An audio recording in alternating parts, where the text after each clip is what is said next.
One, two, three. Welcome everybody today to Mom and Dad Talks, where our favorite two people are Mom and Dad, and we have a plethora of people. Plethora means multiple people here. We have Beth. How you doing, Beth? Wave at us here. Yay! Jan, good to see you, Jan. And of course, we got Mom here. Mom, how you doing? Wave with the flower. You're going to be doing something special today, so we're going to try to make it short, sweet, and to the point so you can get where you need to go. And we got a very special guest today, and that is Maddy. Maddy Smith. Oh, she's fantastic. They call her the Barefoot Chocolatini. Excuse me, tongue twister here. And she's got a wonderful story. And how Cheryl and I met, we met with, and it's no pun, Maddy and I met with this lady called Cheryl Hunter. And I was just so moved. But we just clicked. Maddy and I just clicked in this class and stuff. And that's how we met here. And by the way, Maddy, where are you at right now? My audience needs to know where you're at right now. So thank you so much for having me on your show. I've watched some of you guys and it's been so fun to see it travel along. But I am originally from the Bay Area, California, San Francisco, outside of there, from a really little small town called Moraga, right behind Oakland and Berkeley. And lived there for a long time. And at some point I realized this is not living. This is just existing. And I wanted to get my hands in the dirt, and I wanted to grow trees and touch the bees and work with my hands more and be outside. And that was the way of life I chose. So I skipped the pond, so to speak, and moved to the big island of Hawaii about 7 years ago. And it's just been history ever since. I started to get really involved with cacao farmers, which is where chocolate comes from. And I was the president of the East Hawaii Cacao Association. I was running chocolate farm tours for tourists and locals alike, and teaching them all about how chocolate is grown, where it comes from, how it's made, the process of fermentation and drying, grinding, conching, tempering, pouring chocolate. And then we get into the fun stuff of eating chocolate.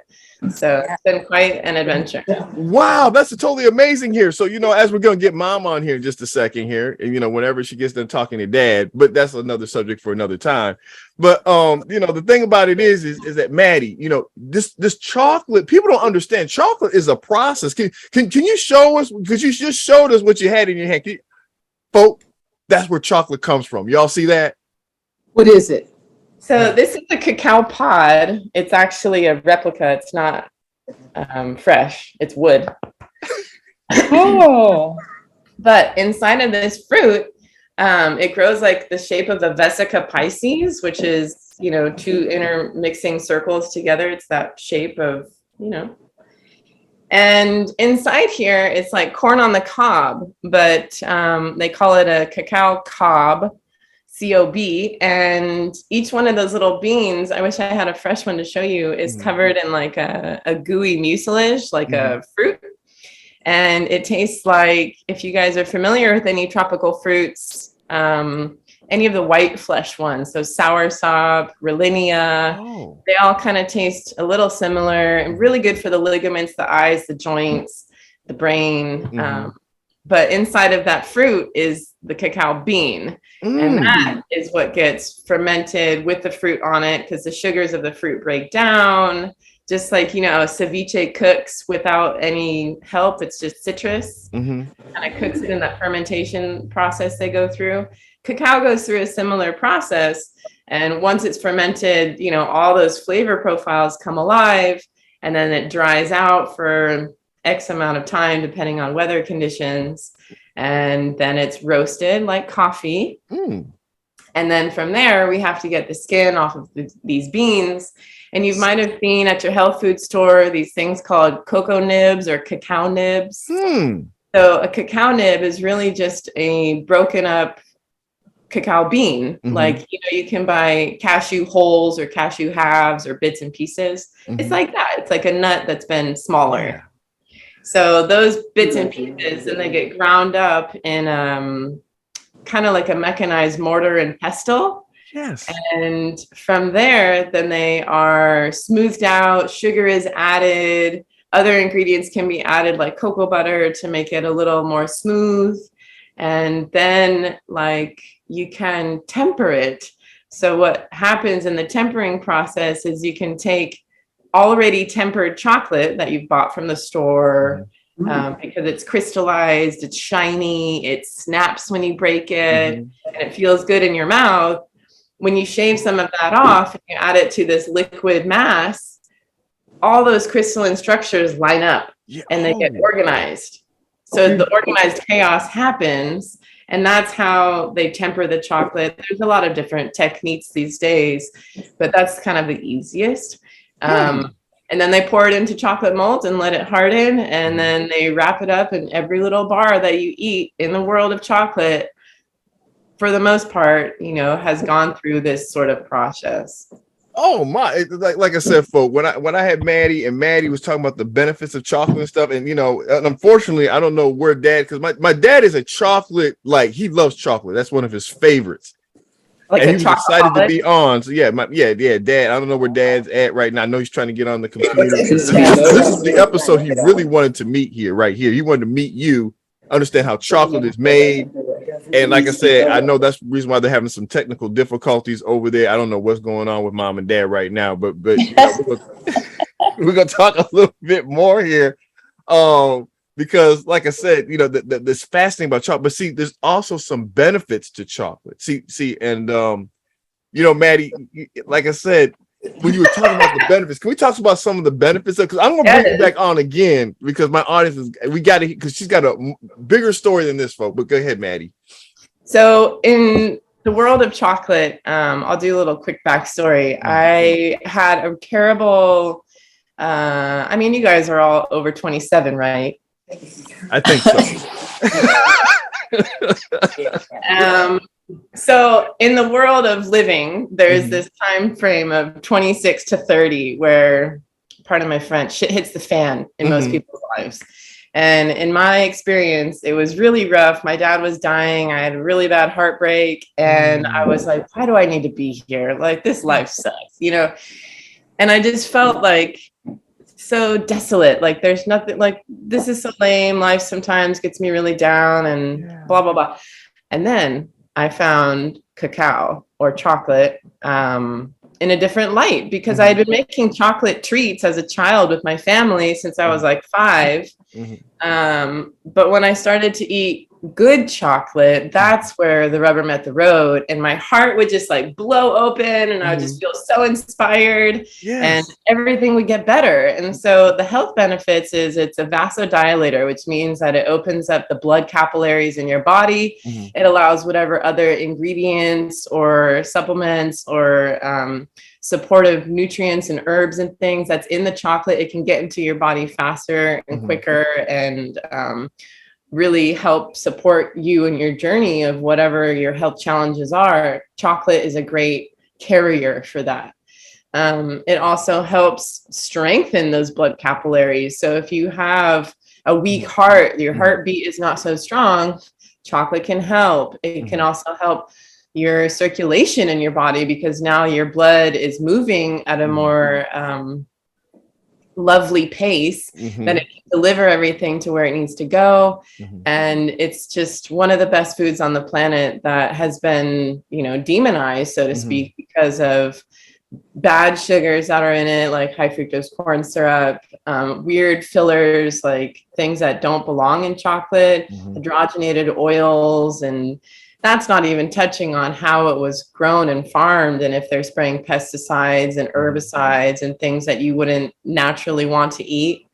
So that was just a huge eye-opener for me, because it just was so inspiring to learn more. There's so much more to learn about chocolate as I've been at this for 30 years, and there's still like, what? And now we're seeing an explosion in the bean to bar chocolate market, which means that bean to bar is essentially saying, instead of a chocolatier getting this block of cocoa mass, which has already been processed, and then they ship it to chocolate makers, you know, in France or wherever, bean to bar is taking more control into the chocolate maker's hands, so that they can control a low roast, a high roast. They can control how those beans are being treated in that process, and have more control over their end product with a higher quality product. And it changes the industry a lot because it's no longer like we just want all chocolate to taste like chocolate. We want chocolate to taste like what it's meant to taste like. And so that you can get rose flavors, or you can get almond notes, or you can get caramel notes, or molten chocolate lava cake notes, just out of the same bean, based on where it's grown, how it's grown, how it's fermented, how it's dried. Are they drying it slowly or fastly, and how they're roasting it on top of everything else that happens in the kitchen. So that was just like, oh my gosh, this is not just like regular food. I mean, we can treat all of our food in this way if we really want to. All tomatoes are different depending on where they're grown and how much sun they get and what you're feeding it. So it just really blew my mind. And I've been working with cacao farmers out here in Hawaii and actually kind of across the globe for the last 7 years, and just learning their practices. And it's been a true blessing. Chocolate. I'm telling you, Maddie, like I said, there's more stuff that we want to talk about here. And like I said, we'll definitely bring you back. This is the time of our segment here. This is the wild card segment, I call it sometimes, where obviously there's a question on the floor. So, Mom, what is your question for Maddie? Because go for it. Can you teach me how to make what you're talking about? Heck yeah. Can I come to Hawaii to learn, or can you come here? Both. Okay. The more the merrier. I was telling Todd that we should get some chocolate picked out for you guys, and we should ship you guys some chocolate, and then we can do a chocolate tasting on another episode. All right. We'll go for that. All right. Okay. Yeah. That sounds good. I am going to make a course to teach people how to do all this at home, so they don't have to come to Hawaii if they can't get here. Oh, very good. That's Mandy, you just blew up our whole listening audience here. Sorry about that, Mom. What were you going to say, Mom? Sorry about that. No, that's what I'm looking forward to doing, what she's talking about, us making it chocolate. That is beautiful. That is beautiful. Like I said, I don't want to hold you too long here, because I know we're coming up to the time limit here. And now, first of all, Mom, where is Dad at? Because he's missing his favorite episode. He needs to come in here since he can't get where he's going up. Maddie, like I said, I think Dad's gonna have to watch this episode. I just want to let you all know, Dad was trying to get on because he was really excited, because chocolate is his favorite. He loves chocolate, and he wanted to be on here so bad. I guess he wanted to be in his own little section. He's having difficulties here. We don't know what happened to Dad. But, here he comes. Here he comes, Hantie. Okay, so we're gonna have Dad on here real quick. You've seen him a lot of times, and so Dad, here's the king of the hour. Yeah. Okay. So Dad, real quick, we're hitting it up to the minute. What do you want to ask Maddie before we get off here, Dad? Dad, can you? Okay, Dad, what do you want to ask Maddie, the Barefoot Chocolatini? Any more questions before we get off here, Dad? Why is chocolate so addictive? Because you're nutrient deficient and you need all the minerals that are inside. So I need to eat more chocolate? It's full of magnesium and all these things that help your heart pump stronger and longer, and helps you just live a very vibrant life. So who doesn't want more of that? Okay, I'm gonna eat 20 pounds of chocolate right now. Okay, just make sure it's the good stuff. Yeah. Okay. See, you missed that first part, Dad. You probably need to watch it. I know you were trying to get on, but watch the first part of this. She talked about what good chocolate is and how you got to watch out for the processed stuff. Not the bad stuff, Dad. Not the bad stuff. Okay. Do they sell that? Do they sell that here in the States then? Oh yeah. I'll check the local grocery stores around you guys and see. Well, do you have any specialty shops? I'm sure there might be. We have Whole Foods. Whole Foods should have some selection. Okay.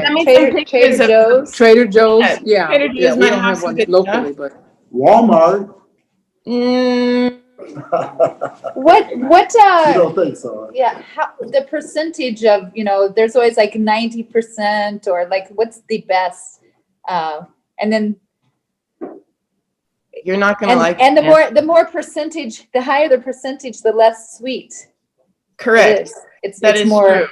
But good the caveat is, if you're buying, like, say you buy a 70 or an 80 or a 90% chocolate bar, if those beans that they're working with are moldy,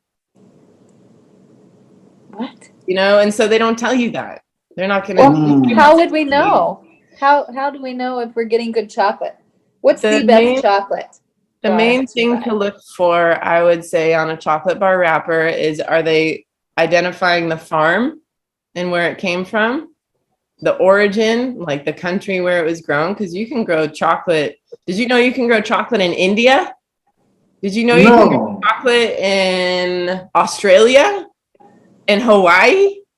So there's all these different origins that are coming up like wine. And I don't have a blanket statement for the best because there's so many that are, which is exciting. It's an explosion of chocolate on the market. Oh, I'm afraid. Send me pictures of bars and we'll talk about it. Bring them next time. Yes. We'll Next time we're gonna have it Who on is here. that? And like I said, now you're getting loaded with the chocolate questions because y'all the chocolate people here, and the camera's going every which way. They're so excited.